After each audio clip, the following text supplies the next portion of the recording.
The San Francisco International Airport terminal was already alive with the particular chaos of early morning travel. It was 5:47 a.m. on a Tuesday in March, and the pre-dawn darkness still clung to the tarmac outside Gate 42. Captain James "Doc" Richardson arrived at the operations office with his usual thermos of black coffee, the same thermos he'd carried for the past 23 years. His uniform was pressed with military precision, his silver hair combed back with the discipline of someone who'd spent a lifetime following procedures. At 64 years old, with 18,000 flight hours logged across 2 decades with United Airlines, Richardson was a living institution. Pilots who trained under him now trained others. He was the kind of captain that made nervous passengers feel safe, the kind that flight attendants trusted completely. But this morning, something felt off. Richardson couldn't articulate it precisely. It was more of a vibration in his chest, a low-frequency warning that his brain couldn't quite translate into rational thought. He'd learned over decades of flying to respect these intuitions.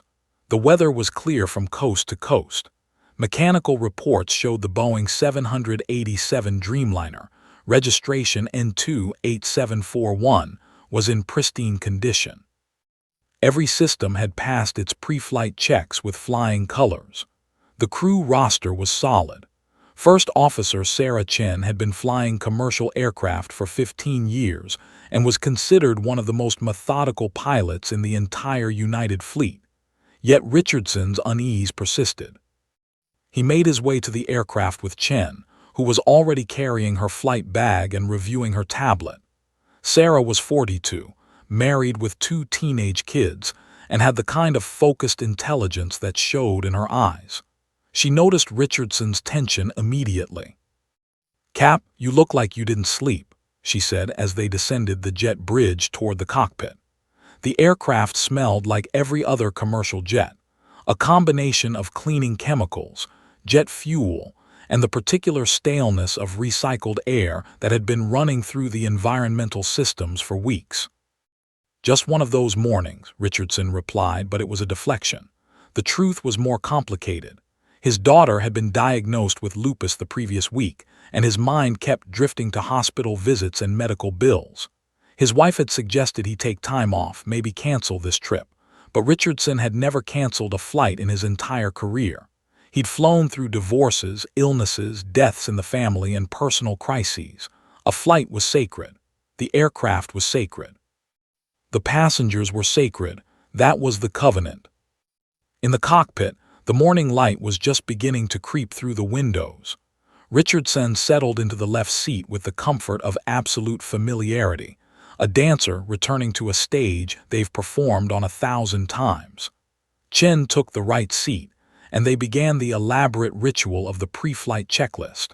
It was a liturgy they'd performed together dozens of times.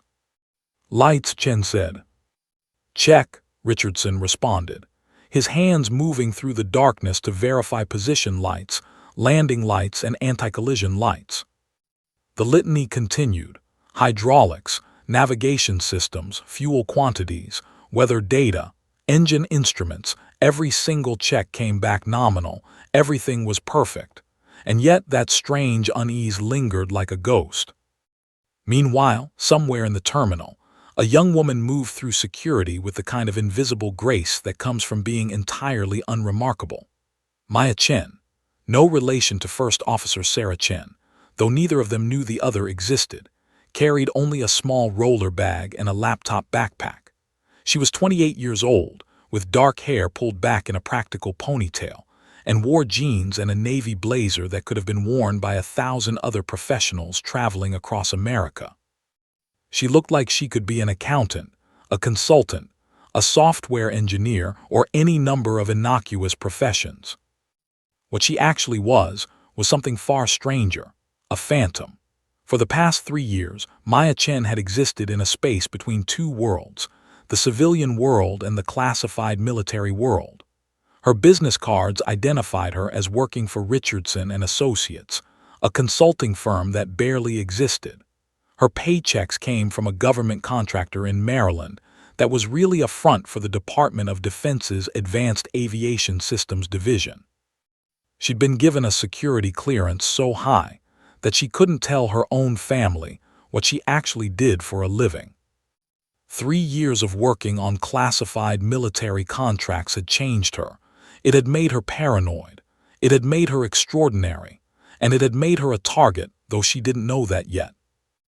Maya boarded Flight 247 at 6:15 a.m., approximately 90 minutes before departure. The aircraft was filling slowly with early morning travelers, business people on the Boston shuttle, military personnel on rotation, a few tourists heading east. Maya took her seat in 12B, a middle seat in the main cabin, and immediately opened her laptop. The encryption software she used would have seemed alien to any casual observer, layers of protection that made NSA-level security look quaint by comparison. She opened a folder labeled Project Aegis and began reviewing schematics for aircraft electrical system architecture. Specifically, the redundancy protocols she designed for the 787 Dreamliner class. She'd spent 2 years designing those systems. Every backup, every failsafe, every emergency protocol had come from her brilliant, paranoid mind. She'd imagined every possible failure cascade and built in protections. She'd tested scenarios that would have seemed impossible to ordinary engineers. She'd become obsessed with the idea that aircraft systems needed to be defensive, not just functional. If she'd known that someone had found a way to attack those systems, to bypass her carefully constructed safeguards, she would never have boarded this flight. But she didn't know. She simply sat in 12B with her classified laptop, watching the last passengers board, listening to the flight attendants do their safety demonstration with practiced efficiency. Captain Richardson and First Officer Chen were in the cockpit above her, completing their final preparations. The aircraft was being fueled, catered, and cleaned. Ground crews moved around it with the purposeful choreography of a well-orchestrated dance. At 7:47 a.m., exactly on schedule, the doors were closed. The pushback tug attached itself to the nose gear. The engines, which had been silent, began to whine to life. The massive aircraft, weighing 242 tons, began to move backward away from the gate. Ground control cleared them for taxi. Richardson taxied with the smooth precision of muscle memory, following the familiar blue lights that marked the taxiway.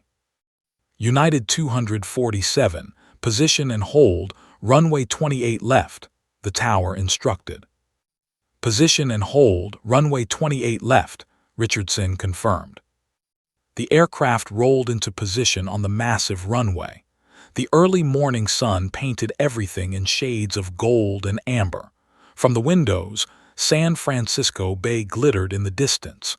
It was a gorgeous morning, the kind of morning that made you grateful to be alive. United 247 cleared for takeoff, the tower said.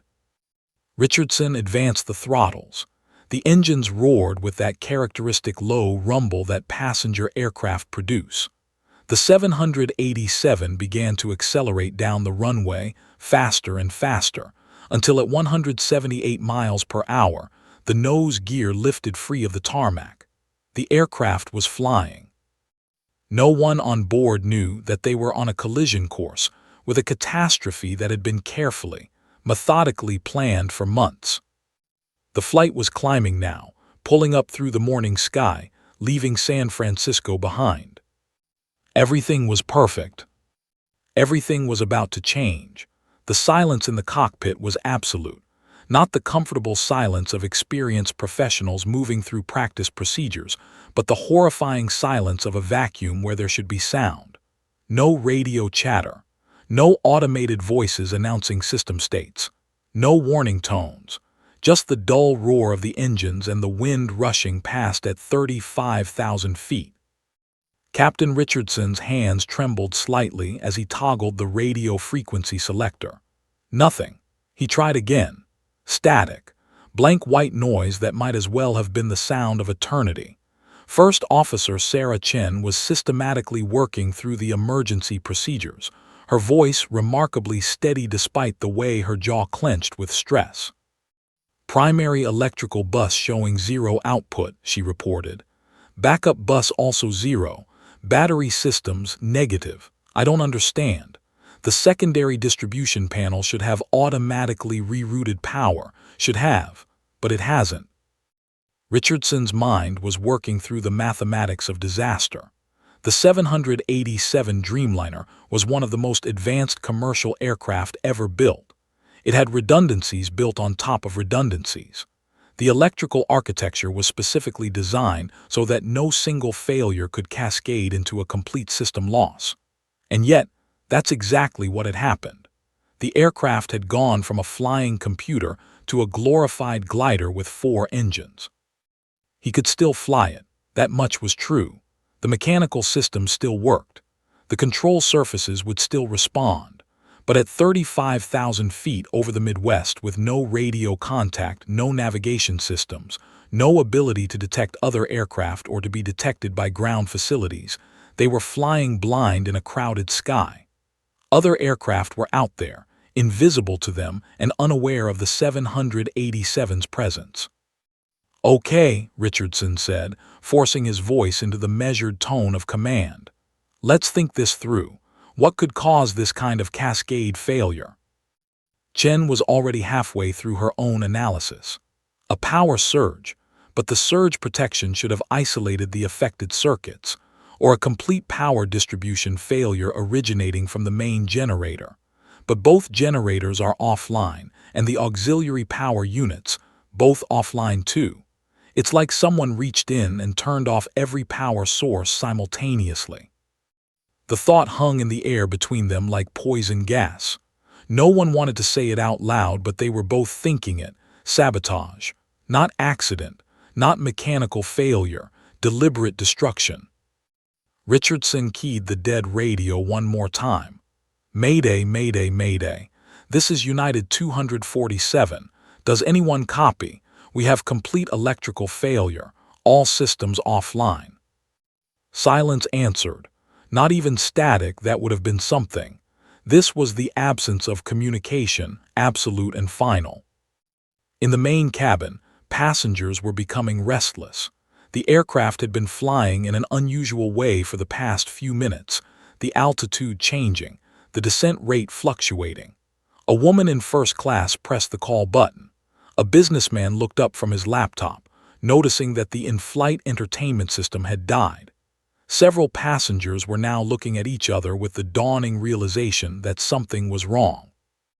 And then, in the chaos of emergency, in the moment of maximum crisis, a voice came through. It wasn't the radio, not the standard VHF frequency that pilots monitored.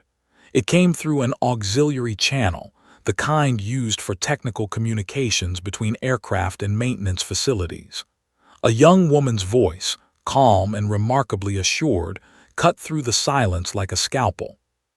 "Flight 247, this is Phoenix. Do not respond, just listen." Richardson and Chen both froze.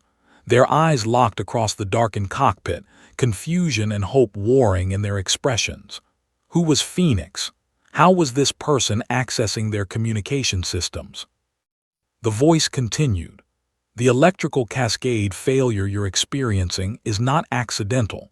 Someone has deliberately triggered a fault that cascades through your primary and backup distribution systems.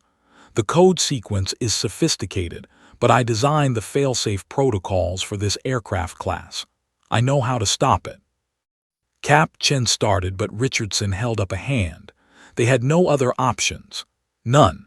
If this was a hoax, a prank by someone with radio equipment, they were no worse off than they already were. If it was real, this voice was their only lifeline. "You need to locate the manual electrical panel override," the voice, Phoenix, continued. "It's located in the forward avionics bay, which is accessed through the floor panel in the cockpit port side. You'll need to pull up that panel and locate the circuit breaker labeled ELEC-DIST primary. Override that breaker manually. Push it to the full reset position. This will shut down the corrupted power sequencing logic and allow the backup generators to restart." Chen was already out of her seat, her hands on the floor panel. Richardson remained at the controls, keeping the aircraft stable. They were descending now, though not dangerously quickly. Without power, they had no active control of the descent rate, but the aerodynamics of the aircraft itself were keeping them relatively stable. "I've got the panel," Chen called out, pulling up the metal flooring section. She peered into the dark cavity below where the aircraft's most critical systems lived. The manual override panel was there, exactly where Phoenix had described it. "There's a flashlight in the emergency kit. Just a second." The seconds felt like hours. Richardson's hands remained steady on the control yoke, but his heart was hammering in his chest. Who was this person? How did they access their frequency? How did they know this aircraft's systems so intimately? "Got it," Chen said, her hand reaching into the panel. "ELEC-DIST primary. I have it," pushing to reset. There was a click, physical, mechanical, real. For a moment, nothing happened. Then, miraculously, the panels in front of Richardson flickered. Weak at first, like a heartbeat struggling to start, then stronger. The navigation displays began to glow. The altitude indicator came to life. The radio console lit up with that beautiful, reassuring green indicator light. "Flight 247 primary systems are now online." Phoenix's voice came through the radio again, this time with something that might have been relief in her tone. "Backup generators have engaged. You should have full electrical power in approximately 30 seconds. I recommend you immediately contact Boston Air Traffic Control on the standard frequency. They've been monitoring your situation. Your transponder will now be visible to them again." Richardson's hands moved with the speed of desperation, tuning the radio to the Boston frequency. "Boston Air Traffic Control, this is United 247. Do you copy?" The response was immediate, urgent, and glorious. "United 247, Boston approach. We have you on radar. We've been tracking you in radar-only mode for the last 4 minutes. You disappeared from our systems and we were about to initiate emergency procedures. What is your current status?" "Boston," Richardson said, and now his voice did shake slightly. "We experienced a total electrical failure and have just restored systems. We're currently at 32,000 feet, descent rate approximately 800 feet per minute. All systems are now back online and responding normally." As Richardson briefed Boston Control on their status and received vectors for an emergency landing, he and Chen exchanged glances.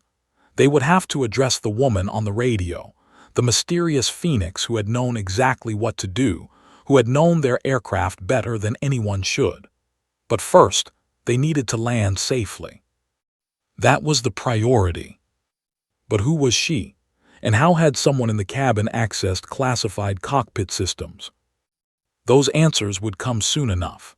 Once the immediate crisis had passed, once the aircraft was stable and responding normally, once Boston Air Traffic Control had vectored them toward a safe landing at an emergency military airfield in Illinois, Captain Richardson made a decision. He keyed the cabin address system and spoke with the measured authority of a man accustomed to being obeyed. "Cabin crew, this is the captain. I need to speak with a passenger, the person who communicated with the cockpit during our recent emergency. Please ask them to come to the flight deck immediately. This is urgent." The cabin erupted in whispers. What person?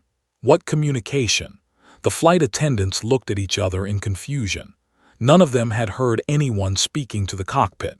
None of them had seen anything unusual except the obvious signs of crisis, the aircraft's unusual behavior, the loss of power, the fear in passenger eyes. But in seat 12B, Maya Chen's blood ran cold. She knew. Of course she knew. She was the only person who could have accessed the auxiliary frequency, the only person who could have known the precise technical specifications of the aircraft's electrical systems. She'd done something she'd spent 3 years learning never to do. She'd revealed herself. The flight attendant, a woman named Patricia who'd been flying for United for 12 years, approached seat 12B with curiosity and concern. "Excuse me, ma'am. The captain is asking for a passenger who may have communicated with the cockpit during our emergency." Do you know anything about?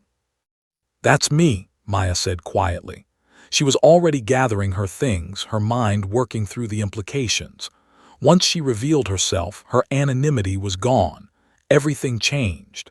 The careful compartmentalization that had defined her life for 3 years was about to shatter like glass.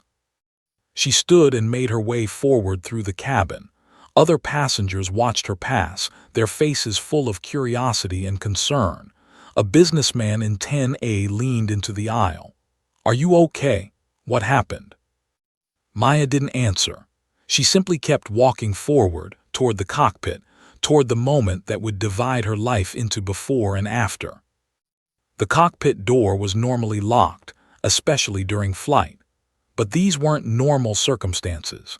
First Officer Chen was waiting at the doorway, having left the co-pilot seat to greet this mysterious passenger. When Maya stepped into the cockpit, Chen's reaction was immediate and visceral. Her face went pale, her hand went to her mouth. "Maya, oh my God, Maya." It took Captain Richardson a moment to process the question, and then the realization hit him. "You know this passenger?" "She's my niece," Chen said, her voice trembling. "My sister's daughter, but that's impossible. You work as an accountant, you work for. What did you say you did? Some kind of consulting firm, and you're down in California. What were you?" "First officer, let's maintain focus," Richardson said gently, though his own shock was evident. He gestured for Maya to come forward. "Please, have a seat in the jump seat. We need to understand what just happened." Maya lowered herself onto the jump seat, the small backward-facing seat used by flight observers, and took a deep breath. The moment of truth. There was no going back from this. The classified work, the security clearances, the compartmentalized life, it was all about to become exposed. "My name is Maya Chen," she said, speaking directly to Captain Richardson. "But that's not the most important thing.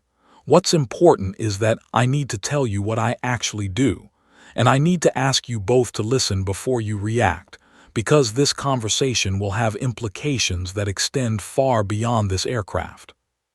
"We're listening," Richardson said. His voice was steady, but she could see the tension in his shoulders. "I don't work for a consulting firm called Richardson and Associates," Maya began. "I work for the Department of Defense, specifically for what's called the Advanced Aviation Systems Division. For the past 3 years, I've been a classified contractor, developing and testing electrical architecture for military and commercial aircraft systems. The 787 Dreamliner, including this specific aircraft, uses electrical protocols that I designed." First Officer Chen made a small sound, something between a laugh and a cry. "You're working for the military. All this time you're working for the military, and you never told your family." "I signed an NDA that prevented me from telling anyone," Maya explained. "The security clearance alone, I can't talk about the details of the work, but what I can tell you is this. Someone has deliberately sabotaged this aircraft's electrical systems. The failure we just experienced wasn't accidental. Someone planted sophisticated malware designed to cascade through primary and backup power distribution systems simultaneously. It's something that shouldn't have been possible. It means someone with very advanced knowledge of aircraft systems architecture intentionally designed this attack." Richardson processed this information with the composure of a man who'd already faced the worst the sky could throw at him. "The electrical failure was deliberate. You're certain?" "Absolutely certain," Maya said. "And more concerning, they knew the exact specifications of this aircraft's systems, which means they had access to classified information about how those systems work. They knew what would happen if they triggered the cascade. They knew the aircraft would lose all power. But they also knew," Chen said slowly, "that someone on board might be able to fix it. Otherwise, why try an attack that could be undone? Unless they wanted to force me to reveal myself," Maya finished. "Unless the goal was to identify me, to confirm my location, to expose what I've been working on. The attack wasn't meant to destroy the aircraft. It was meant to draw me out." Richardson's hands gripped the armrests of the captain's seat. "You're telling me that someone deliberately endangered 184 lives to expose your identity? Someone dangerous enough and sophisticated enough to want the security protocols I designed," Maya said. "Which means they're not American, which means this is now a national security matter, and it means you need to report this to the military as soon as we land." The cockpit fell silent except for the constant background noise of the engines and the radio. Chen was staring at her niece as if seeing a stranger wearing her family member's face. Richardson was looking at the instruments in front of him, processing the magnitude of what he'd just learned. Finally, he spoke. "How did you know about the override?" "Because I designed the override," Maya said simply. "I wrote the code for the electrical distribution system when I was designing the fail-safe protocols. I was paranoid about what might go wrong. I spent months imagining failure scenarios. I built in manual overrides for virtually every catastrophic failure I could imagine. The electrical cascade was one of them. The solution was something I'd tested hundreds of times in simulation." "Why?" Richardson asked. "Why design something like that?" Maya met his eyes. "Because I knew this would happen someday. Because in my work I study aircraft vulnerabilities for military purposes, which means foreign adversaries are studying the same vulnerabilities. It's an arms race. I was designing defenses, but I wasn't fast enough." Chen reached out and gripped her niece's shoulder. "You saved this aircraft. You saved everyone on board. You saved me. You saved Captain Richardson." "I saved them from a threat I didn't even know existed," Maya said quietly. "Which means the threat is real. Which means the attack probably wasn't random. Which means they were specifically targeting this flight, specifically targeting me being on this flight." The implications settled over the cockpit like a heavy fog. Someone had known Maya would be on Flight 247. Someone had known she could fix the problem. Someone had orchestrated all of this. The question now was who, and what they would do next. "We land in 40 minutes, Richardson said finally. "And then we hand all of this over to people with clearances higher than ours. For now, you stay in the cockpit. No one else talks to you until we're on the ground and security personnel take charge. Understood?" "Understood," Maya said. But her mind was already racing ahead, toward the military investigations that awaited, toward the exposure of her classified work, toward the danger that someone out there had just revealed, a danger that was far larger and more immediate than anyone on this aircraft was prepared for. The Regional Air Defense Command Center at Nellis Air Force Base was a cathedral of screens and surveillance equipment. Banks of monitors displayed real-time radar data, satellite feeds, and aircraft tracking information for the entire southwestern United States. It was the kind of facility that most Americans would never see, hidden behind fences and security checkpoints, staffed by military personnel with clearances that meant their work would likely remain classified for decades. Major Thomas Wellington was the duty officer when the alert came through. He was 47 years old, with 25 years of military service and a reputation for unflappable command decisions. He was in the middle of reviewing morning reports when his console chirped with an urgent notification. "Sir, we have a situation developing," said Captain Lisa Rodriguez, the air traffic liaison officer. Her voice was carefully controlled, but Wellington could hear the edge of concern. "United Airlines Flight 247, a 787 Dreamliner en route from San Francisco to Boston, has lost all transponder signal. One moment it was showing normal cruise, the next, complete signal loss. All secondary detection indicates the aircraft is still in the air, still at altitude, but we've lost all electronic contact." Wellington's mind shifted into crisis mode. "How long since contact loss?"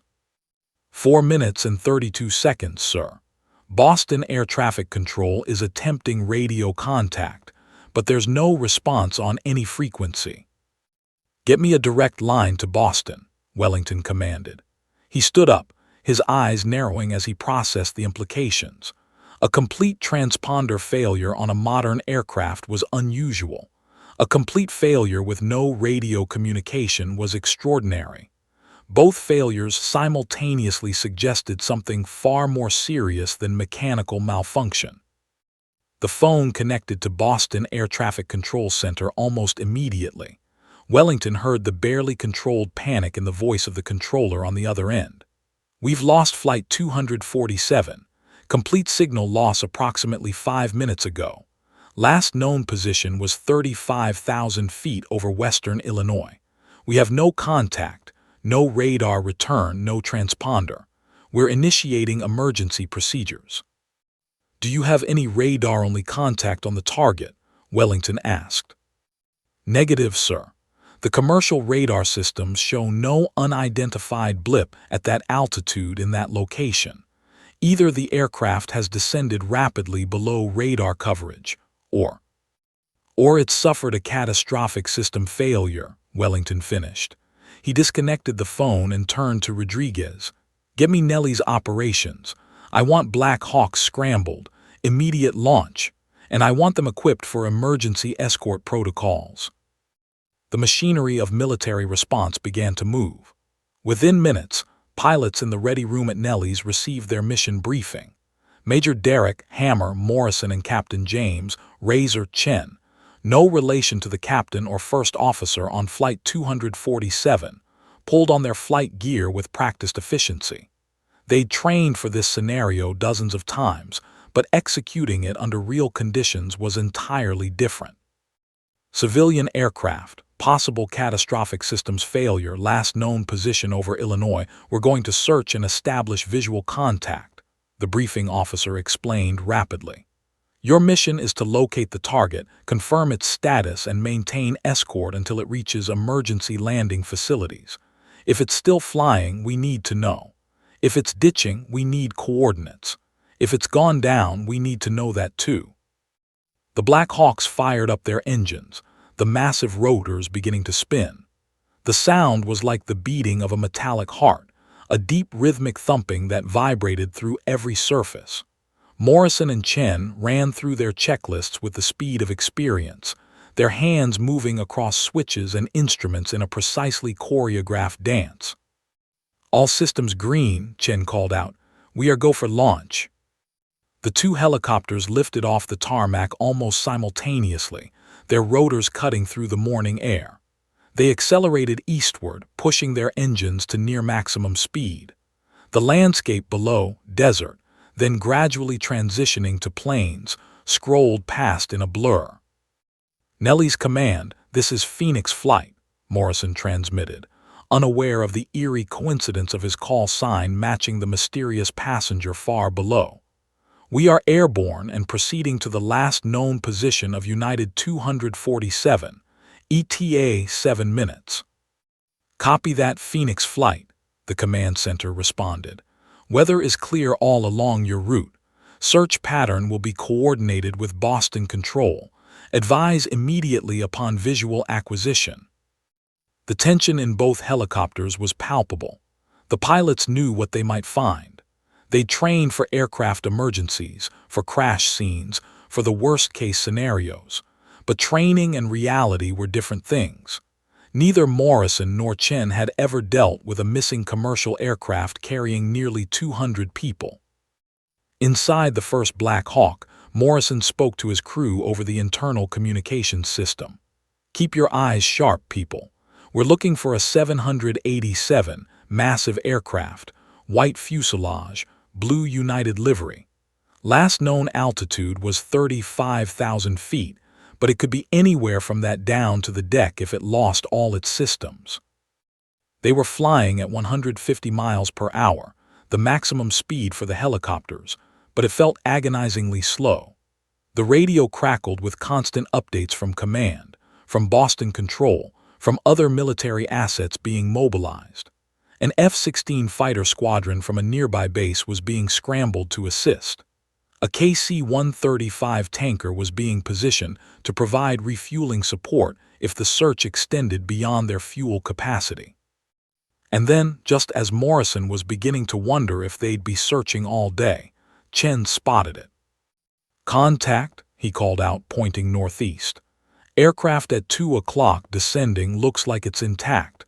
Visual confirmation, yes sir, it's definitely the 787. I can see the United livery, it's flying." The relief in the cockpit was immediate and palpable. Whatever had happened, the aircraft was still in the air, still flying, still with all those people aboard. "Boston Control, Phoenix flight has visual on United 247, Morrison transmitted. "Aircraft is airborne, altitude approximately 32,000 feet and descending. No apparent structural damage. Appears to be under control but descending at a steep angle." "Copy that, Phoenix flight," Boston responded immediately. "Contact with United 247 has been reestablished. They report electrical systems have been restored. They are vectoring for emergency landing at Scott Air Force Base in Illinois. ETA approximately 32 minutes. Morrison adjusted his course and speed to match the descending 787. As he approached, he could see the massive aircraft clearly now, so much larger than the helicopters, but moving slowly, its descent rate carefully controlled. He brought his helicopter into formation on the left wing of the airliner, Chen taking up position on the right. The image created something extraordinary: 2 military helicopters flanking a civilian passenger jet, flying in perfect synchronization. It was this image, captured by news helicopters that had already picked up on the emergency alert, that would dominate news feeds for the next 72 hours. Television stations began breaking into programming. "We are following reports of an emergency involving a United Airlines flight escorted by U.S. military helicopters," anchors reported breathlessly. "The aircraft is being guided to an emergency landing. The reason for the emergency is still unknown, but sources indicate this is a developing situation of significant national security implications." The images spread across social media instantly. Videos of the 787 flanked by Black Hawks, the military escort flying in formation across the American heartland. People emerged from buildings, from cars, pointing upward at the unusual sight. Something extraordinary was happening in the sky, and America was watching. Morrison maintained his position on the wing of the airliner, eyes constantly scanning for any sign of problems. "Come on, girl," he whispered to the aircraft, as if speaking to her would keep her in the sky. "Just make it to Scott, just make it." The descent continued, slow and measured. The landscape below changed from plains to more developed areas. The Scott Air Force Base runway appeared in the distance, growing larger. Morrison could see emergency vehicles already positioned, their lights flashing. Fire trucks, ambulances, military personnel ready for whatever came next. And then, with remarkable precision, the 787 touched down on the runway, its wheels kissing the tarmac in a perfect landing. Smoke rose from the tires as the brakes engaged, slowing the massive aircraft. "United 247 is down," Morrison reported, his voice steady despite the surge of emotion. "Aircraft has safely landed at Scott Air Force Base. No apparent damage. All personnel appear safe." The crisis, it seemed, was over. But for the people on that aircraft, for the mysterious passenger known as Phoenix, the real nightmare was just beginning. The runway at Scott Air Force Base stretched before Captain Richardson like a lifeline. His hands were steady on the yoke as he made minute adjustments to the aircraft's descent angle. The 787 was responding beautifully now that electrical power had been restored, but Richardson was acutely aware that this aircraft had tried to kill him not an hour ago. Trust was a luxury he couldn't afford.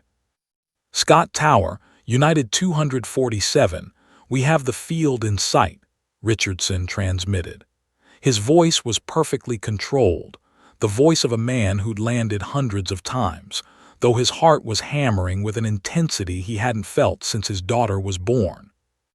United 247, Scott Tower, you are cleared for landing on runway 26 left, the military controller responded.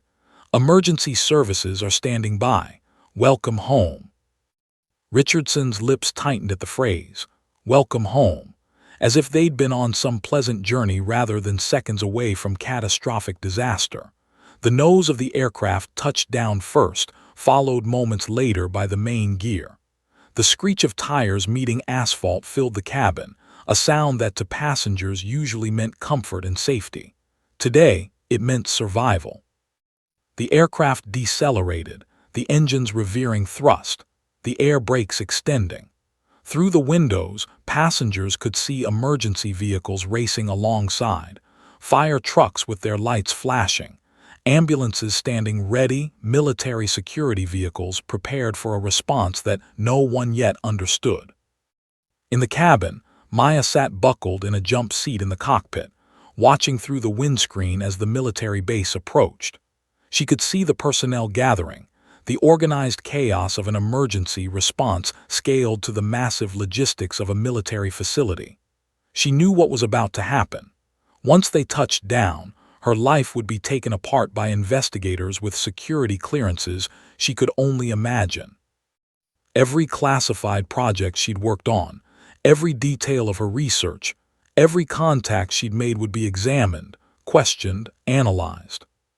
The aircraft came to a complete stop on the tarmac, away from the main terminal buildings, in an isolated area where military personnel could establish a security perimeter. As the engines powered down, the silence that filled the cockpit was almost shocking. "We're down," Richardson said simply. He sat back in his seat, and for the first time since the crisis began, his shoulders sagged slightly. "We made it," Chen echoed. She turned to look at Maya. "We made it."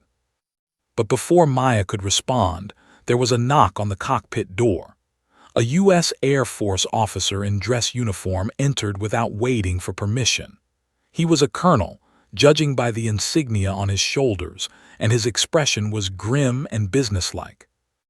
"Captain Richardson, First Officer Chen, and Miss Chen," the colonel said, acknowledging each of them in turn. "I'm Colonel James Morrison, Base Commander. I need to place this aircraft and everyone aboard under temporary military custody. This is now a matter of federal security. No one disembarks without authorization. No communications with the outside. I'm sure you understand the gravity of the situation." Richardson nodded. The sabotage wasn't an accident. "We're aware," Morrison said tersely. "Federal investigators from the FBI, Department of Homeland Security, and representatives from the Department of Defense are already en route. In the meantime, passengers will be held in a secure facility while we conduct preliminary interviews. You three will be debriefed separately by military intelligence personnel." The logistics of securing an aircraft with nearly 200 people aboard, many of whom had no idea why they were now being held by federal authorities, was extraordinary. Military police boarded the aircraft and began methodically separating passengers and crew. Passengers were confused, some angry, some frightened. Questions flew. "What's happening? Why are we being detained? When can we leave?" The military personnel remained politely firm. "This is a federal security matter. Please cooperate fully and you'll be treated with every courtesy." Maya watched from the cockpit as the cabin emptied. She saw frightened faces, outraged business travelers, elderly tourists confused by the armed military presence.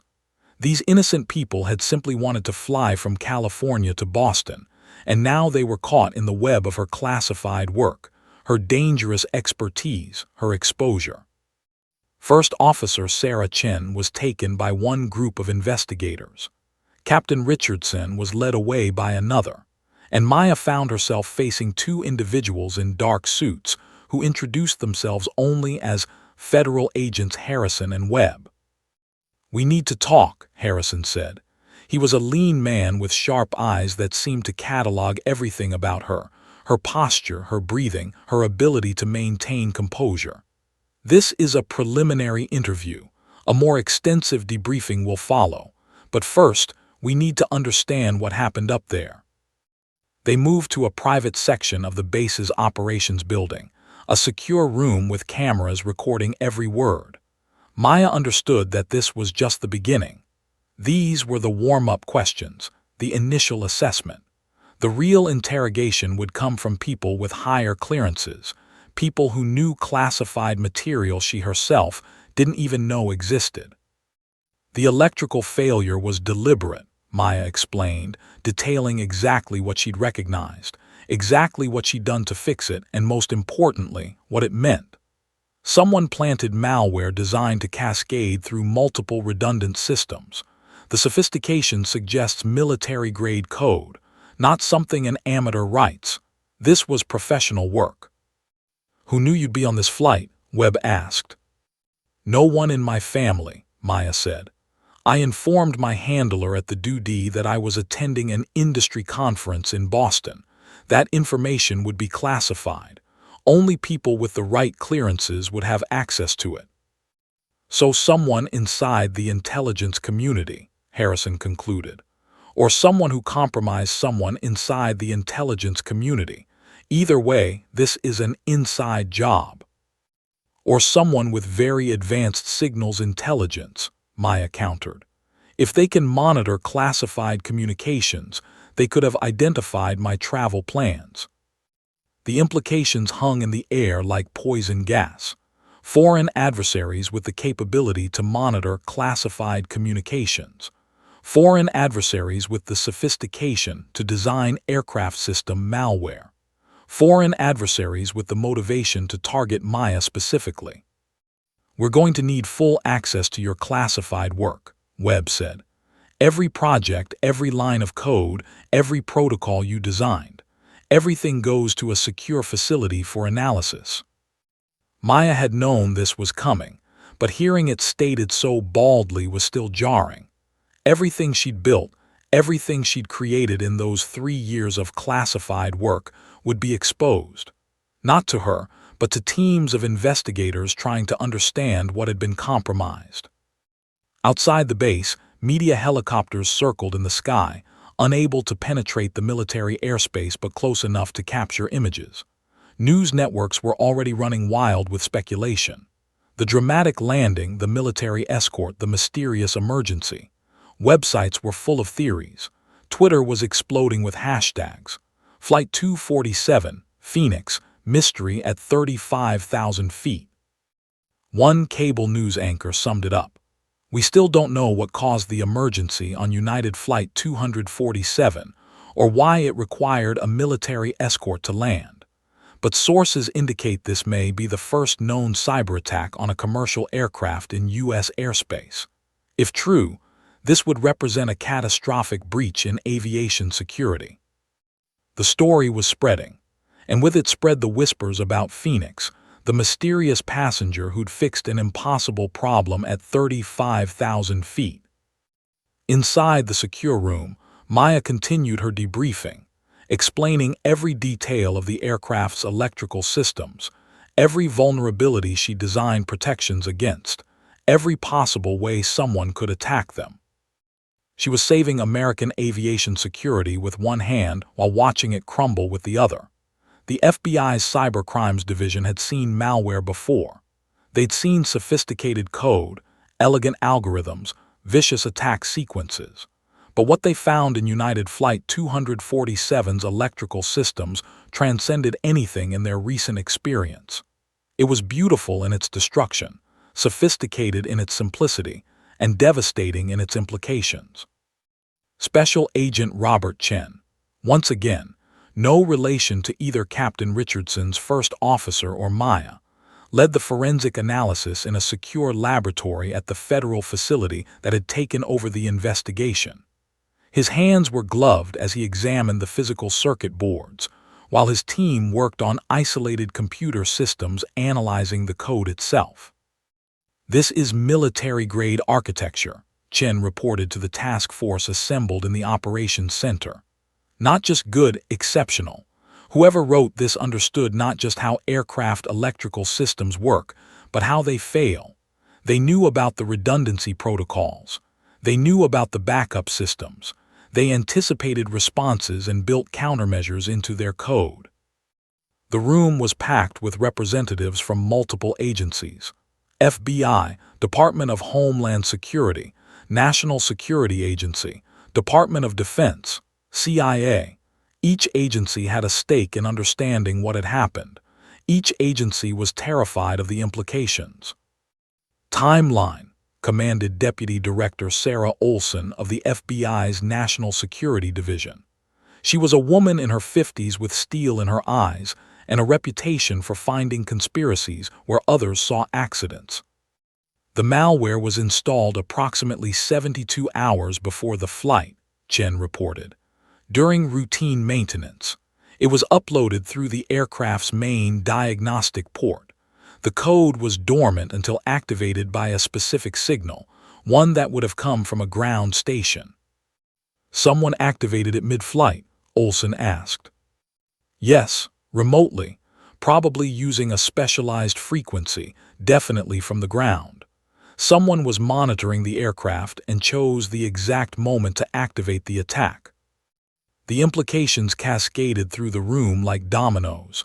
Not a mechanical failure, not a freak accident. Deliberate, planned, remotely executed. Someone had watched the aircraft take off and then actively destroyed its systems. Who had access to the aircraft during maintenance? Olson demanded.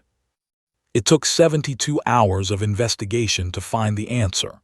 The maintenance personnel at San Francisco International were scrutinized. Their backgrounds, their financial records, their communications. And finally, they found him. Dennis Colby, a former defense contractor with 20 years of experience working on military aircraft systems. The photograph showed a man in his 50s, balding, with tired eyes.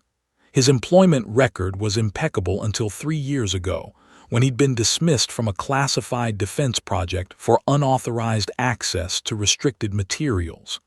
3 years ago, exactly when Maya Chen had started her classified work. He didn't work at SFO, an investigator reported, but he had a contract through a third-party maintenance company. He was assigned to Flight 247 as part of the pre-flight inspection team. Where is he now? Olson asked. Gone, disappeared 48 hours before the flight. We're tracking his bank records and communications. He has ties to, the investigator paused, his voice dropping slightly, to Chinese intelligence operations. The room erupted. Chinese intelligence. Not a rogue actor, not a disgruntled employee acting alone. This was state-level espionage. This was China actively attacking American civilian aviation in American airspace. The investigation deepened over the next 72 hours. Surveillance footage showed Colby meeting with individuals believed to be operatives of the Chinese Ministry of State Security. Financial transfers showed payments totaling over $2 million made to offshore accounts. Communications intercepts, obtained through classified NSA channels, showed detailed discussions about the operation. But the real shock came when investigators connected the dots between Colby's termination and Maya Chen's hearing. He knew her, Olson said, studying the files. Colby worked on aircraft system security for the duty, so did Maya Chen, 3 years later on the exact same type of systems. The assignment that got Colby terminated. It was reviewing vulnerabilities in the electrical architecture that Maya was hired to fix. The implication was clear and horrifying. Colby had been removed from the classified project, probably because he discovered vulnerabilities. Someone in the intelligence community, whether through deliberate choice or exploitation, had then hired Maya Chen to design better systems. And Colby, working for Chinese intelligence, had been tasked with either stealing those designs or neutralizing the person who created them. They targeted her, Maya said quietly when Olson confronted her with the evidence. They were in an interrogation room, though they tried to call it a secure debriefing space, with two-way mirrors and recording equipment. They weren't trying to destroy the aircraft. They were trying to expose me. That's the theory, Olson confirmed. Colby worked on getting hired at SFO maintenance through shell companies and false credentials. He installed the malware precisely when your flight was scheduled. He monitored the aircraft. The moment you were at 35,000 feet, the moment you were trapped with no communication options, he activated the attack. He knew you'd be forced to use classified knowledge to fix it. He probably had signals intelligence listening to your communications. He wanted to document your capabilities, identify you officially, and confirm your work on classified systems. Instead, I revealed myself on an unclassified frequency, Maya said hollowly. Which actually worked in your favor, Olson said. If you'd kept silent, the malware might have brought the aircraft down and they'd have achieved their goal, eliminating you and everyone aboard. But you made a choice to survive, and in doing so, you exposed the attack, which is the only reason we caught them. Have you found Colby? Maya asked. He's in the wind, Olson said. Last confirmed location was the Canadian border, approximately 24 hours after the flight landed. We believe he's already in China, beyond our reach, but we've identified his handlers. We've traced the intelligence network, and we've seized enough evidence to understand the scope of what they were trying to steal. My work, Maya said. Your work, Olson confirmed. The electrical architecture you designed for the 787, the redundancy protocols, the security algorithms, the fail-safe systems, all of it, they wanted all of it, and they were willing to destroy a civilian aircraft and 184 people to get it. The weight of that realization crushed Maya. If she had just been a passenger like everyone else, if she hadn't possessed the knowledge to fix the systems, that aircraft would have gone down. All those people, the businessman in 10A who'd asked if she was okay, the elderly couple in first class celebrating their anniversary, the flight attendants, the crew, all of them would have died because of her work, because of her expertise, because foreign adversaries wanted her secrets. The guilt isn't productive, Olson said, not unkindly. What's productive is understanding how we prevent this from happening again, which is why I'm here to offer you a choice. She slid a document across the table. We can keep you protected, change your identity, relocate you, give you a new life away from the classified world. You'd be safe, comfortable, but anonymous. Or, Maya asked, though she already knew what the alternative was. Or you come public. You become the face of this incident. You tell the story of how American ingenuity, your ingenuity, defeated a foreign cyber attack. You work with us to revolutionize aviation security. You show the world that the threat is real, but America's defenses are real too. Maya thought about all those people on the flight. She thought about the families who'd come within minutes of losing loved ones. She thought about every aircraft flying above America right now, carrying people who had no idea how vulnerable they were. If I go public, I'm exposed, Maya said. You are, Olson confirmed. But so is the threat. And right now, Americans need to know both exist. Otherwise, we just keep flying blind. Maya closed her eyes. She thought about the voice she'd used in the cockpit Phoenix. She'd chosen that call sign years ago, in the classified darkness, imagining rising from ashes if everything went wrong. Everything had gone wrong. But maybe she could rise from it. 3 months after United Flight 247 touched down at Scott Air Force Base, Maya Chen stood in a small anteroom off the main hearing room of the House Permanent Select Committee on Intelligence. Her hands were shaking slightly as she adjusted her jacket. This was the moment that would erase her from the classified shadows and place her permanently in the public light. The decision to go public had been made 3 weeks earlier. She'd thought about Olson's offer, the anonymous life, the relocation, the safety of obscurity. She'd thought about her family, about the exposure and danger that would come with her name and face becoming public. And then she'd thought about that businessman in seat 10A, the elderly couple celebrating their anniversary, the flight attendants who'd trained for emergencies but never imagined they'd face one at this scale. She'd chosen the light. The hearing room was packed. Every seat filled, camera crews lining the walls, security personnel stationed at every entrance. The media had been predicting this for weeks. When congressional leadership announced there would be classified briefings on the incident, every news organization in the country had mobilized. Now the moment had arrived, the declassification of Phoenix, the public revelation of what had really happened at 35,000 feet. Captain James Richardson was already seated at the witness table, his dress uniform crisp and authoritative. First Officer Sarah Chen sat beside him, her professional composure not quite hiding her emotions. When Maya entered and took her seat, Sarah reached over and squeezed her hand briefly, a gesture of support, of family, of understanding. Senator Patricia Chambers, the committee chair, opened the hearing with measured gravity. We are here to discuss an incident that represents an unprecedented attack on American civilian aviation. For the first time in history, a foreign intelligence service successfully launched a cyber attack against a commercial aircraft in U.S. airspace. Today, we will hear testimony from the individuals directly involved in this incident and understand how American courage and ingenuity prevented a catastrophe. One by one, they testified.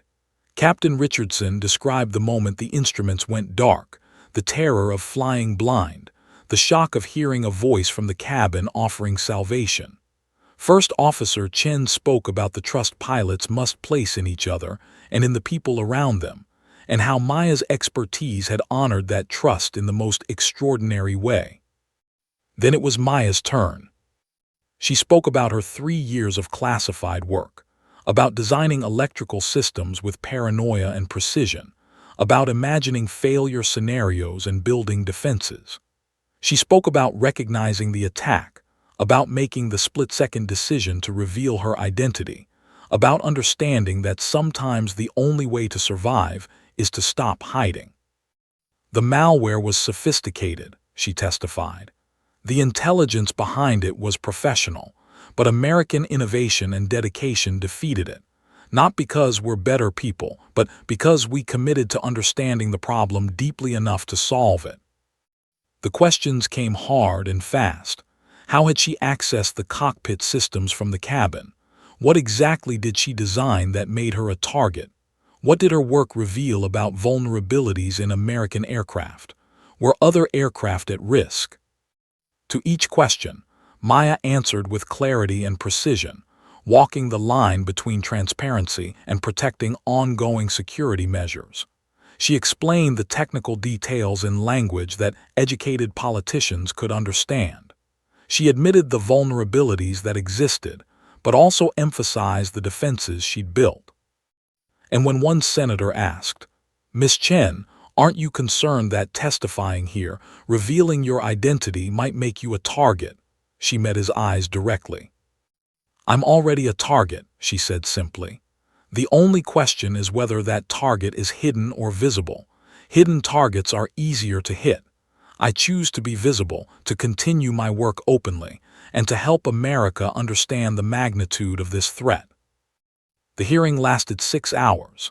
By the time it concluded, Maya Chen's name, face, and story had been revealed to every American with a television or internet connection. Phoenix Rising began trending on social media. News channels ran her testimony on loop. She became, almost overnight, the face of American cybersecurity, the woman who'd saved 184 lives with her knowledge and courage. The personal cost was immediate.